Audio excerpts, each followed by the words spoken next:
y'all, and welcome back to my channel. I'm Jessie with southernfriedsushigal, and I hope everyone's having a fabulous Tuesday. This week we have 3 yummy meals on what's for dinner, so let's get started. First things first, we're gonna make bubble up biscuit pizza. So yummy. I've got pepperoni. I'm using spaghetti sauce instead of pizza sauce. Biscuits canned. This is the kind you want, the flaky kind, and then Italian shredded cheese. You can use mozzarella or something, but that's what I'm using. So first things first is we're gonna get this casserole dish sprayed real good, because this pizza, like I said, it's bubble up pizza, so it's gonna get real big, so you wanna make sure to get those sides so it doesn't stick. Next, I'm going to pop open the can of biscuits. But I'm gonna need to use a spoon because I apparently have tiny, weak baby hands and can never do it with my hands.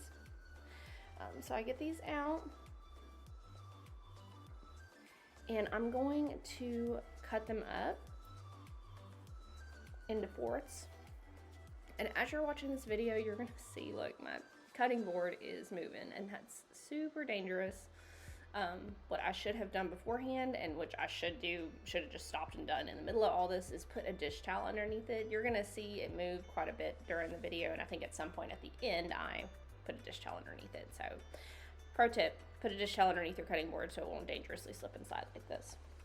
So after I cut them into fourths and I put them in the casserole dish, I realized that I should have cut each biscuit into eighths. So I just got my kitchen shears and cut each piece one more time. So next, I'm gonna get out my spaghetti sauce. Like I said, I just use spaghetti sauce. I like the thinner consistency. You can use pizza sauce if you want to. You can use homemade sauce if you want to, whatever you like. Also, the recipe calls for putting cooked Italian sausage into the sauce. I didn't do that. I just mixed in sauce in the biscuits to make it really easy. But I'm sure it's really yummy with the Italian sausage. So I got all that mixed in, patted it down. Next, I'm taking my Italian style cheese. You could probably use any cheese that you wanted. I think the recipe calls for mozzarella. If you're more of a cheddar person, Gouda, whatever, whatever you think would be good. But I used Italian mix from Aldi, and of course, we don't measure cheese in this house except with our heart, so we covered it real good. And then I grabbed my pack of pepperoni. So you can top this with whatever you want. We just topped with pepperoni to make it easier. If it was just me and my husband, I would probably have put, other things on it, some jalapenos, some black olives, some onions. But as it stands, my son's eating this too, which he does like some different kinds of toppings on his pizza, but stuff like he likes pineapple and like bacon on it.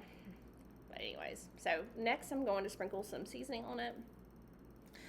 The recipe calls for parsley, but I'm doing, as you can see here, basil and parsley. You can also do like red pepper flakes, garlic, oregano, and Italian seasoning, or you don't have to do any seasoning. I just prefer seasoning on top of mine. So now I got all that sprinkled. I'm going to slide it in the oven at 350 for about 30 minutes uncovered, and this is what it looks like when it comes out. As you can see, the biscuits have fluffed up, and all that sauce is soaked into the biscuits. It's so good. Oh, it looks good. So this is what it looks like plated. I got a corner piece because corner pieces are my favorite. We served it with a side salad, and everybody loved this, especially my son. So it's also love biscuits and pizza put together. So anyways, yeah, that was really good. So next we did Philly cheesesteak sliders with roasted potatoes on the side. So as you saw, we have a box of steakums, some potatoes, garlic, salt, pepper, olive oil spray, olive oil, Hawaiian sweet rolls, half an onion, which I only really use like half of an onion, and then bell pepper, which I only used half of, and some provolone cheese. So this is going to be real good. So first things first, we're going to cut up. I just used 4 potatoes. That's what we had on hand. Use however many you feel like will feed your family. So we cut these in half, and then I cut them each into wedges, and then cut each half into halves to make them small. So I went ahead and cut up all the potatoes, and I'm putting them in a little bowl off to the side. Get them all cut up. I'm terrible at cutting potatoes into wedges. They're never uniform. They always look wonky. They taste good. Doesn't matter. That's the last one. Get them all in there. So then I'm going to take some olive oil. I didn't measure this. I just did a couple spins around the bowl of olive oil, what looked good. So right here, a little spinny spin. And then next I'm going to grab a spoon and get the potatoes mixed up so the olive oil is coating all the potatoes. I probably should have used a bigger bowl, but I'm real bad about that. Like, oh, this bowl will work. It doesn't.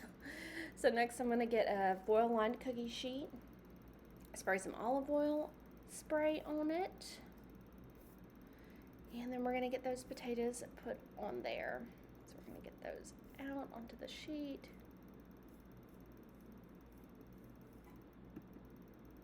And then I'm just turning them where they're all turned the right way so they cook better. That's just how I like them. I think they cook better when they're all turned the same uniform way. They just cook more uniform. Then I'm going to take this seasoning. It's some seasoning that my son bought at church camp. Someone was selling seasoning there. I guess one of the workers, one of the people that owns the camp, does seasonings also. And he thought of me and bought it for me and brought it back, and it's really, really good. But you can just use, salt, pepper, garlic powder, onion powder. That's what I would normally use. And I think the seasoning has that in there, but it's also got like dill and chili powder in it, and it is really, really good. But you can use any seasoning mix that you want. Just get the potatoes nice and coated. I only did one side. I didn't flip them over and do the other side. I just did that. And next I'm going to slice up this onion. Just did a couple of slices because I'm only going to use the onion for some of the sliders because my son's not going to eat onion. Take off the outside. Put the onion in a bowl. Then I'm going to get out that bell pepper. And like I said, I only used half. I'm going to slice that up into thin strips. We only used half. Like I said, we're only going to use it for half of the sliders. So my son won't want to eat this either. So we get this sliced up real good. And then I'm going to cut it in half because it's going to have to go on sliders. We don't want it to be super long. Pop those into a bowl. And then I did a few turns of olive oil on that and put a little bit of salt, pepper, and garlic powder in there to taste. I didn't do any measurements, stirred them around, got them good and coated. A little bit of olive oil in the pan.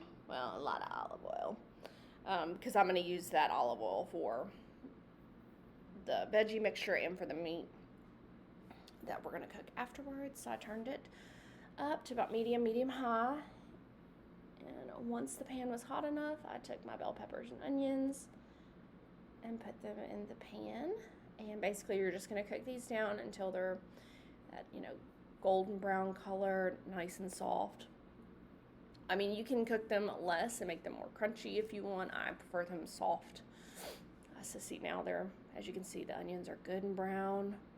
Getting them mixed up, make sure everything's good. So I'm going to take them out now that they obviously look soft enough.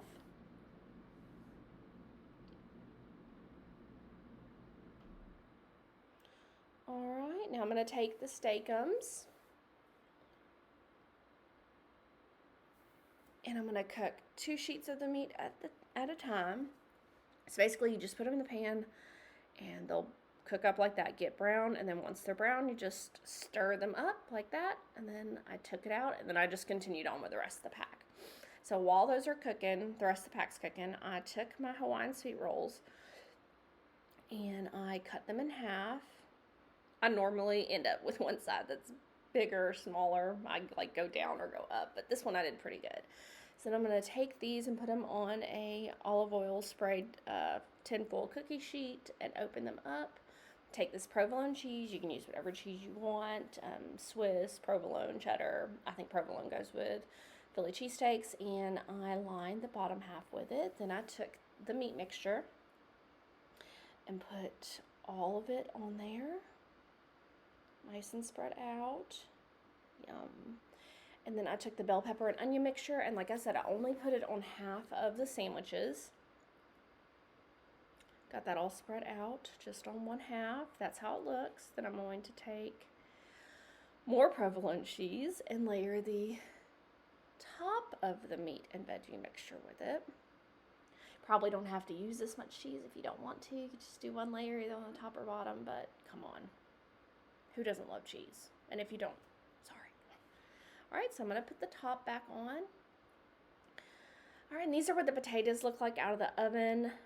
I cooked them at about 400 degrees for about 30 minutes till they were soft. So next I took 2 tablespoons of melted butter and put just a little bit of garlic powder in there to taste and mix it up with my little brush. And then I just brush the tops of the sliders with this butter and garlic powder mixture. We're just going all the way this evening, all the way. So then I cover the entire thing with tin foil, and I'm gonna slide it in the oven at 350 for about 10 to 15 minutes. You can take the tin foil off at the end and let the tops brown if you wanted to. It's totally up to you. I wouldn't recommend leaving them in there more than 5 minutes, and that's kind of pushing it. So here's what it looks like plated up. I actually added a little bit of mayo and slices of tomato to mine, and then we served the potatoes with a side of ranch, and this was so good. I definitely recommend this for anything, appetizers, game day, whatever. So next we're going to make spicy sriracha shrimp tacos with cilantro lime slaw. So first we're defrosting these shrimpies, and the recipe calls for ranch and sriracha. I use light sour cream. I just didn't feel like ranch. Thought it was going to be a little bit too much with the slaw that we're making, so I put about 1/4 cup of sour cream, or you can use ranch or Greek yogurt, and then a tablespoon of sriracha. And I got all that mixed up.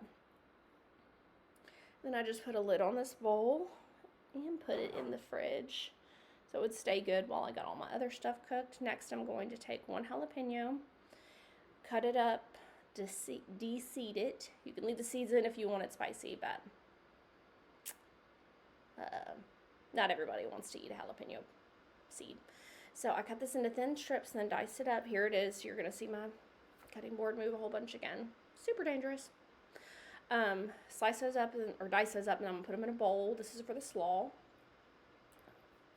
So next I'm going to take the classic whole slaw, about 2 cups of it, and then we're going to do 3 tablespoons of apple cider vinegar. 1. And you can't see them, but the diced jalapenos are on the bottom of the coleslaw. So 1, 2, 3. Then I'm going to take this honey. I'm going to do about a tablespoon of honey. Okay, and then after that, a little salt and pepper to taste. Then I'm going to take 1 lime, slice it in half, and squeeze all the juice onto my cabbage mixture. Get all that juice out. Alright, other half. Which also, you can roll the limes on the counter with your hands to kind of get them soft beforehand, though sometimes you just get a hard lime, and that's just the way that it is. It's soft when you buy it and hard, a little bit harder when you start to cook with it. Alright, so next I'm going to take cilantro, and we're going to cut the big stems off first, which you can pull the leaves off the cilantro, but cilantro is actually one of the things where the stems are not bitter. So I'm going to dice it up pretty fine. So this is where I'm going to put a dish towel underneath there so my thing stops moving at the very end. So I got the cilantro diced up real fine, or not real fine, decently fine. It's not an exact science. You just cut up some cilantro, and I put about a handful, a good handful. I love cilantro. If you don't like cilantro, I am sorry. But I put a big handful in there, and there you can see it. Now I'm going to get it all stirred up and mixed. So once that's all mixed, I'm going to put it in the refrigerator with the sauce that I made so it can kind of marinate while I cook everything else. So now I'm going to do the tortillas and put them in that tortilla warmer right there. So I'm going to take my nonstick pan, spread a little olive oil in there, put it on about medium-high heat, and then put the tortilla in there. And we just let it cook up. Don't let it burn. Checked it. Now it's brown on one side, flip it over, let it brown on the other side, and then you just put it in the warmer. And I cook, however many you want. So next I'm going to put a little olive oil in the pan. We're going to cook the shrimp up. So put it on a little medium-high heat, medium-high. Check to see if the pan's hot. Now I'm going to toss that shrimp in there. Make sure they're good and spread out so they cook uniformly. I don't think I said that word right. So the recipe calls for seasoning, but I just use specific seasoning, but I use my taco seasoning, my homemade taco seasoning. So now we're going to let those cook up, and then I'm going to try and flip them. I am the worst shrimp flipper in the world. Like, I basically do it terribly, burn myself. So if anybody has any tips on flipping shrimp, please put it in the comments below. Because I would love to not burn my finger. See, here it goes. Look at me touching these hot. Oh, like touching the side of the pan. But, you gotta have those shrimp cooked uniformly. All right, so I put a little bit more of my taco seasoning on it. Get those stirred up. Try to move them to the center of the pan where it's the hottest. Get them good and cooked. Take them off. And then that's how it looks once we were done. I served them with a side of black beans. But anyways, thank y'all very much for watching. I hope that y'all enjoyed this week's video. If you did, make sure to like and subscribe. And if you have any recommendations on anything else for me to cook, please let me know. Thank you so much. And I hope that y'all have a wonderful rest of your week.